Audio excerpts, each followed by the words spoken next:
Hello, I'm Joyce Woodworth. Welcome to the Spirit of Winona and my series on gardens in Winona.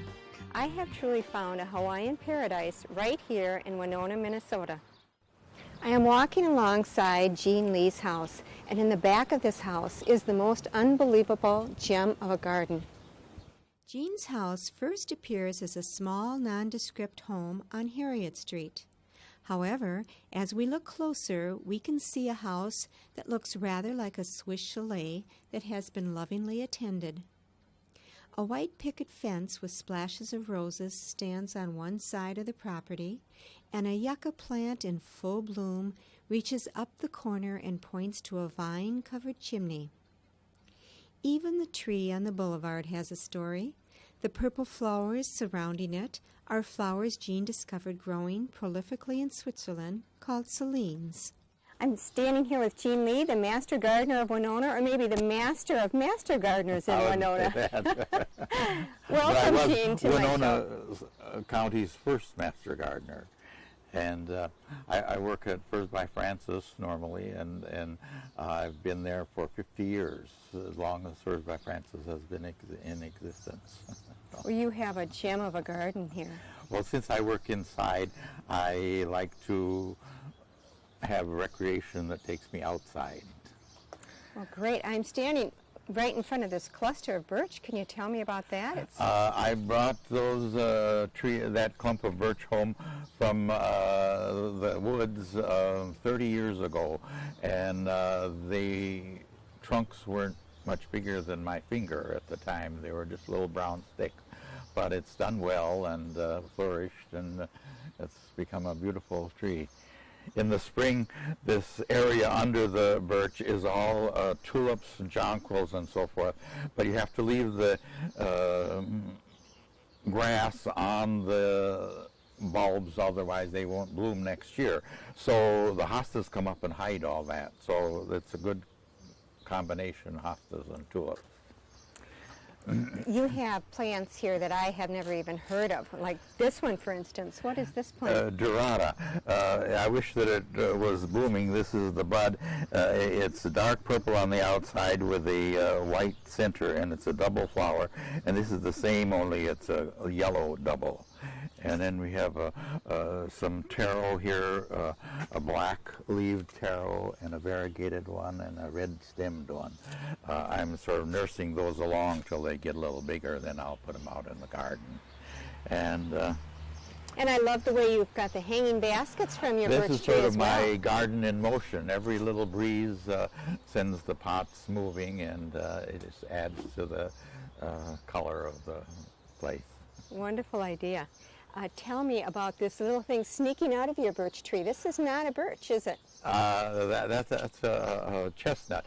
The squirrels planted the seed, and they planted a couple more, and I moved those, but I discovered that the root was so long that if I tried to move that one, I'd either damage the birch or the chestnut, so I just left it where it was, and it's done well.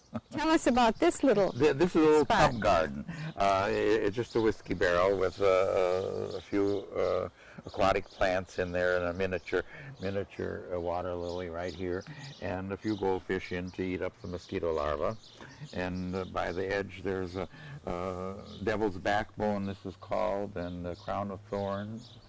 And those plants are treated as house plants here, but in the tropics they grow all over, along the ditches and wherever. And why is this called the devil's backbone? Well, notice how it grows. It looks like bones almost. Oh, yes. Just the little leaves at the top. So it. And what is this, Jean? This is called umbrella plant.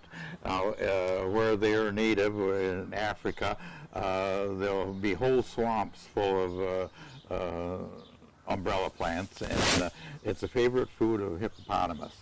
And in the wind breaks it off, and it falls over in the water upside down, and it'll form a new plant like that. It forms roots and starts a new plant, and that's the way it keeps multiplying like that. Oh, great. Well, let's look over here and tell us about your variety of hosta. You have quite a variety. How many do you I have? have probably 35 varieties of hostas, and don't ask me to name all of them, but it's one of my favorite plants. I don't care for the flowers as much, but the leaves are so pretty. I don't think I've ever seen such a big leaf on a hosta before. What kind is this? One is called Sun and Substance, and it's probably the largest variety. But the color of the leaf is what makes it stand out. So it's very interesting. Well, let's go around your birch and see what else we have here. This is a bougainvillea. It looks like it's small. I've seen them so large that they cover the whole side of a garage or a porch or whatever. It can grow like a vine, or you can trim it to a bush. This one I have trimmed back sort of like a bonsai. It's been in that pot since 1955. And here we have a coffee tree. And over here we have some holly. And holly isn't normally hardy in this area, but this is a hardy variety, and it's been growing here for 5 years and does well. You have to have two, male and female plant. The female has several little berries starting here. They haven't turned red yet, but they will later on. Jean tells us about the importance of the red caladium we see in some of the 200 pots that are placed throughout the garden. This area is full of bulbs, tulips and jonquils in the spring, so it needs some color this time of the year. Caladium is a real tropical plant, isn't it? Yes. They don't do well unless they have hot weather. You find lots of them in the southern states. You have an enormous amount of potted plants. What do you do with them in the wintertime? They all go inside. I have a couple of bay windows, and the basement I have 8 big fluorescent lights there, and so I turn them on in the morning when I go to work and turn them off when I come home, and it's treated like daylight. And they survive, but they look a lot better when they get outside in the summertime. We all do. Okay. What is this hanging pot here? This is a vine that's native to India, and it's slow growing, but it does well outside. And you have a unique looking fern here. Is this something special? No, this is just lady fern, it's called. It's a native fern to this area. Tell me about this layered arborvitae here.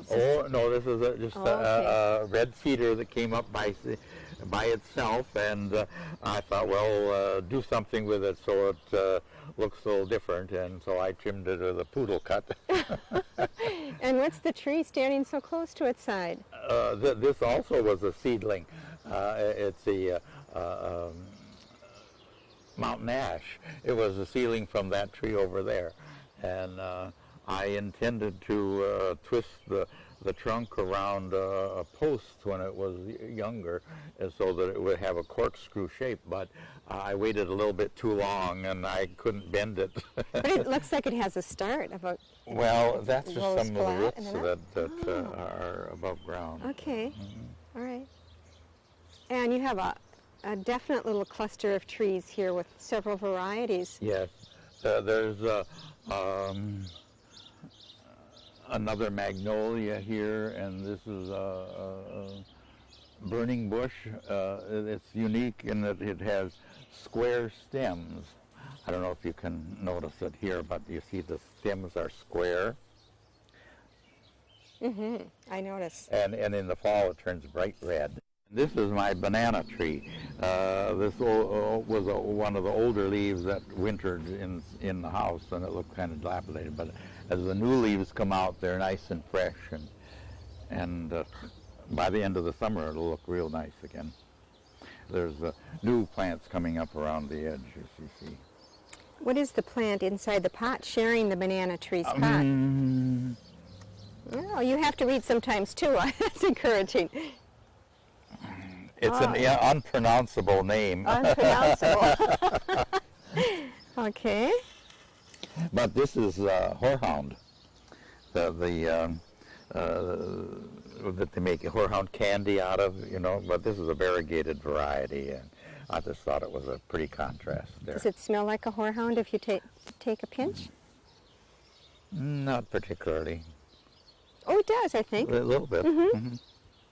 But they mash it, that brings out the juice in it. Sure. And this is a mallow. This is related to the hollyhock family, and it's a perennial, and it comes up every year and blossoms all summer long. And then over here we have quite a spectacular flower. It's called Buckmansia. This is also a tropical plant that has to be brought in the house in the wintertime. And when it's in bloom, it's really very showy. Well, I like what it's drooping down upon, too. Tell us about that. Oh, the shoes? Yeah.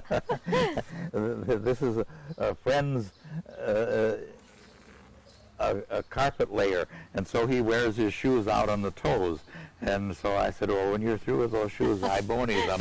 I want to plant hen and chicks in them, and that's what I did. Great idea. They stay out all winter, and the hen and the chicks stay out all winter, and they survive? In the shoes. Wonderful. And I plant tomatoes in cans because I don't have any room for them. I don't get a real heavy crop, but a few ripe tomatoes are nice. And back of the tomatoes is my pride and joy, a peach tree in Minnesota. And this year it's just loaded with fruit. Last year I had 35, but there's nothing like picking a fresh peach off of the tree, and they are so good then. Tell me about them. How sweet are they?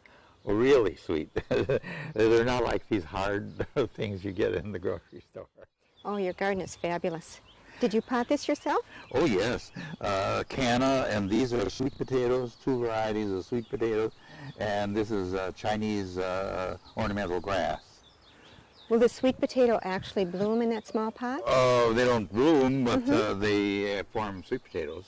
Oh, you will actually get a sweet potato out of that small pot? They're small, so I just save them to start over again next year for potted plants. I have them in a few of those hanging plants too. So, and over here I didn't mention is a cut leaf Japanese maple.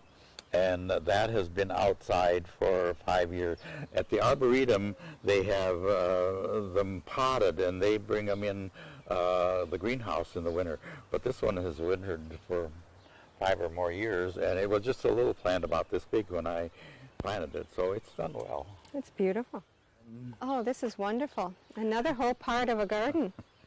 This must really be the secret garden. Yes. The pond is doing well. There's three blossoms on it today. Oh, there's the old yellow one over there. That's a water poppy. And the purple one is a tropical lily. The other 2 are hardy water lilies. What's the grass? The cattails. Oh, so you will actually get cattails? Oh, yes. And when do they bloom? Well, they should be starting any time now, but everything in its own time, just be patient why everything will show up eventually. Tell me about your goldfish. Well, there's about 35 or 40 in there, and they usually come to the edge when they feel the vibration of our footsteps because they think they're going to get a little something to eat. But I guess they've been fooled too many times today. This grass is called zebra grass. As you notice, it has stripes going horizontally on it across. I don't know if you can see it there. I can. Normally, grass has stripes going vertically with it, but this too wasn't recommended for this area, but it's been growing there for years, and it comes up every year more luscious than every time. So, Gene, I think you could make anything grow. No, I have successes and failures. If it doesn't grow, I try something else. And this is called the pagoda dogwood. It has white blossoms in the spring and then purple berries later in the fall. And this is another Buckmansia here. This one has pinkish flowers. And some more hostas. And here is a oak leaf hydrangea. Now this too is supposed to not grow in zone 4, but it's been doing well here, so it's really zone 5 is its northern limit, but we have kind of the tropics of Minnesota here in the valley. What happens to that plant in the wintertime? Nothing. It just loses its leaves and starts all over in the spring. Mm-hmm. Do you have to cover it or take some special care? No, I don't. The ordinary leaves fall down around it and so forth. This is such a pretty yellow, I think. Oh, it's beautiful. You make everything sound so easy. Well, and this is an interesting hosta here. This is a lily that isn't a flower on there, but it's such a bright yellow. But in this shady corner, it really adds light to it. And this is a flower of the prairie, Philippendia. I wish it didn't go quite so tall because it wants to tip over all the time, but it's real pretty when it blossoms. It's beautiful. And this is a variegated maple. And more astilbe, this lavender one is real pretty. And this real tall one here with the big silvery leaves is called a plume poppy. Poppy, I don't know where they get that, but because the flower doesn't look like a poppy at all. But the leaves are kind of interesting, and so I let a few of them grow. Oh, they're very lacy. Mm-hmm. And you have lilies hidden amongst the flowers? Well, they come up. I have them planted here and there, and all adds to it. This is a pretty delphinium right here, but the rain was hard on it. But that is a really beautiful, very delicate, beautiful white one. And this purple flower is called ladybells. And what about this bonsai-looking tree? This tree, if it was allowed to grow, would be 60 or 80 feet tall. But I'm making a bonsai or a cloud tree out of it. This is a Japanese type of pruning that leaves a tuft at the end of each branch. And as you can see, I trimmed off all the new growth so that each one is and I do this every year, and this ball just gets bigger and thicker, and the tree doesn't get any taller. In the winter, I tie these branches down so that they will stand out a little bit more. I didn't know all those strings in the summertime, so I cut those off. Mm-hmm. This is one of my favorite hostas called Alba marginata. Alba because it's white, and margin is the edge of the leaf. I see. It's beautiful. And the taro, don't forget the taro. These are, bulbs of these are used like we use potatoes in the tropics. You know, they make poi in Hawaii out of the root of the taro plant. It does real well outside. The leaves, this is probably the biggest one, but they get even bigger than that later on in the summer. Gene, do you think that could grow in any Winona garden? Oh, sure. Oh, maybe in just mine. give it a little water, why? It'll grow. These geraniums do well on the wall here, but you have to remember to water them every day. I have a little special invention here. I put 3 nails in the wall and wedge the pot under the nail and on the pot, and it hangs there. The window box is planted with lobelia, petunias, vinca vine, and spikes, and geranium. And it's all planted in moss because the moss holds more water than soil, and it isn't so heavy. Well, great. Gene, thank you so much for sharing your beautiful garden with us. It's been a pleasure. Thank you very much. Great. This has been Joyce Woodworth for the Spirit of Winona. Please join us on our next series of gardens. Till then, enjoy the Spirit of Winona.